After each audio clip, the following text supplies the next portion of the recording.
This channel does not promote any violent, harmful, or illegal activities. All content provided by this channel is meant for an educational purpose only. শরীরে খারাপ কোলেস্টেরলের মাত্রা বেড়ে গেলে খুব মুশকিল। কোলেস্টেরল বাড়ার সঙ্গে সঙ্গেই বাড়তে থাকে হৃদরোগের ঝুঁকি, হার্ট অ্যাটাক, স্ট্রোক থেকে শুরু করে আরও নানান সমস্যাও দেখা যেতে পারে। একবার কোলেস্টেরল ধরা পড়লে তাকে যত দ্রুত সম্ভব কমিয়ে ফেলতে হবে, সেটাই বুদ্ধিমানের কাজ। সেই দ্রুতটা কত? বিশেষজ্ঞদের মতে চাইলে 1 মাসের মধ্যেও কোলেস্টেরল কমানো সম্ভব। তবে তার জন্য কেবল ওষুধ খেলেই হবে না, বদল আনতে হবে জীবনধারাতেও। মেনে চলতে হবে 3টি নিয়ম। জানেন কোন 3 অভ্যাসের গুণে মাত্র 1 মাসে বসে আসতে পারে জেডি কোলেস্টেরল? খাওয়া দাওয়া নিয়ে সচেতন থাকতে হবে।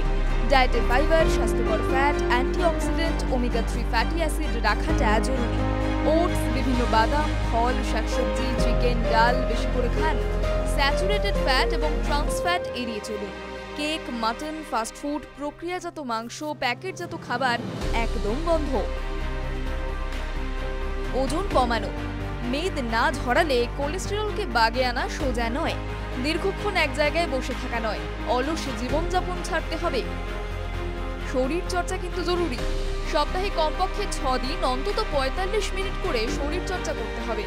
যোগব্যায়াম করলে কোলেস্টেরলের মাত্রা নিয়ন্ত্রণে থাকে। কোলেস্টেরল কমাতে আপনি যে কোনো ধরনের কায়িক পরিশ্রম করতে পারেন।